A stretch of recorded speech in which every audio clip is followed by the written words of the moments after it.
তো Dhaka board SSC 2019 gap filling with suitable words. Gap ফিলিংয়ের ক্ষেত্রে অবশ্যই আমাদেরকে পুরো প্যাসেজের অর্থ ভালো করে বুঝতে হবে। এক্ষেত্রে আমাদেরকে টেন্সগত বিষয়, পার্টস অফ স্পিচের সকল বিষয়গুলো খেয়াল রাখতে হবে। এমনকি অ্যাপ্রোপ্রিয়েট প্রিপোজিশনের ব্যবহার থাকতে পারে, সাফিক্স প্রিফিক্সের ব্যবহার থাকতে পারে। Okay, let's start our class. Once a farmer had great desire dash land. এখানে অ্যাপ্রোপ্রিয়েট প্রিপোজিশন ব্যবহৃত হয়েছে ডিজায়ার ফর। তো আমরা এখানে লিখতে পারি ডিজায়ার ফর ল্যান্ড।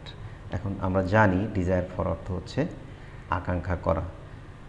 এক সময় বা একদা কৃষকের জমির প্রতি আকাঙ্ক্ষা হলো, অর্থাৎ সে জমি পেতে চাইল। One day dash to the landlord. Landlord মানে হচ্ছে জমিদার। তাহলে একদিন সে জমিদারের কাছে গেল। এটা কিন্তু প্রেজেন্ট পার্টিসিপল ফর্মে আমরা স্ট্রাকচারটা লিখব, গোয়িং টু ল্যান্ডলর্ড। জমিদারের কাছে যে বা গিয়ে। তাহলে আমরা লিখি going to landlord. He wanted some land. সে কিছু জমি চাইল। So that he might live in comfort. সে কিছু জমি চাইল জমিদারের কাছ থেকে, যে যাতে করে বা যেন সে কি করতে পারে, সুখে শান্তিতে বসবাস করতে পারে। তো এখানে আমরা কানেক্টর সো দ্যাট ব্যবহার করতে পারি। So that the landlord was very wise. জমিদার ছিলেন কি খুব জ্ঞানী। So he told him to have as much land as he could cover by running dash sunset.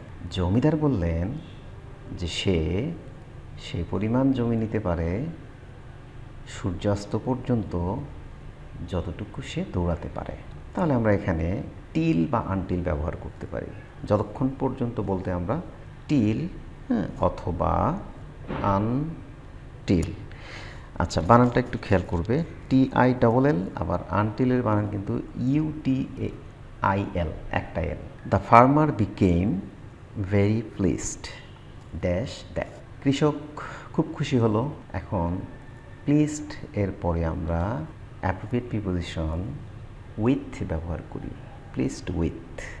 Next morning he started running as fast as he could to cover more area.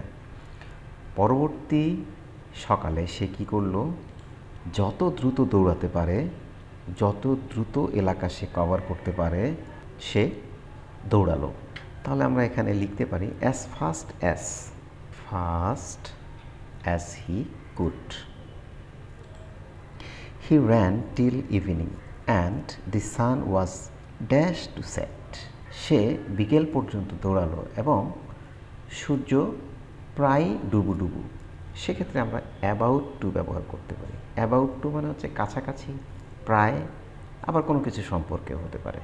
তো এখানে কোনো কিছুর কাছাকাছি বোঝাতে এখানে আমরা about ব্যবহার করব। ওকে।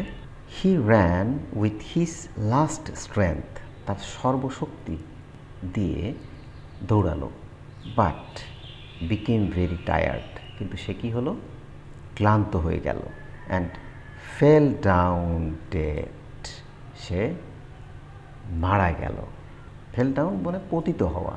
ফল ডাউনের এখানে ফলের পাস্ট ফর্ম ফেল ব্যবহৃত হয়েছে। হি ওয়াজ ড্যাশ দেয়ার। এই সেন্টেন্সটা কিন্তু প্যাসিভ হয়েছে।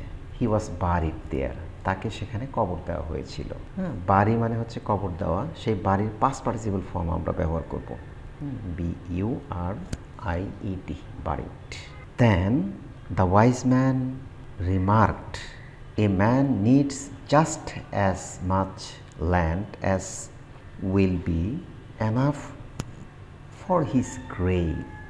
তখন জ্ঞানী লোকটি নির্দেশ করে বললেন যে একজন মানুষের ততটুকুই জমি প্রয়োজন তার কবরের জন্য, তার সমাধির জন্য যতটুকু জমি, সেই জমিটাই আসলে প্রয়োজন। এর বেশি চাওয়া উচিত না। খুব মূল্যবান কথা। ফর, এনাফ ফর, উপযুক্ত বা প্রয়োজনীয়। তো আশা করি প্যাসেজটা তোমাদের জন্য অনেকটা হেল্পফুল হবে। এ ধরনের আরও অনেক ভিডিও পেতে আমাদের চ্যানেলটা সাবস্ক্রাইব করে রাখবে, আশা করি অনেক উপকৃত হবে। তো আজকে এ পর্যন্তই, সবাই ভালো থাকবে, সুস্থ থাকবে, আল্লাহ হাফেজ।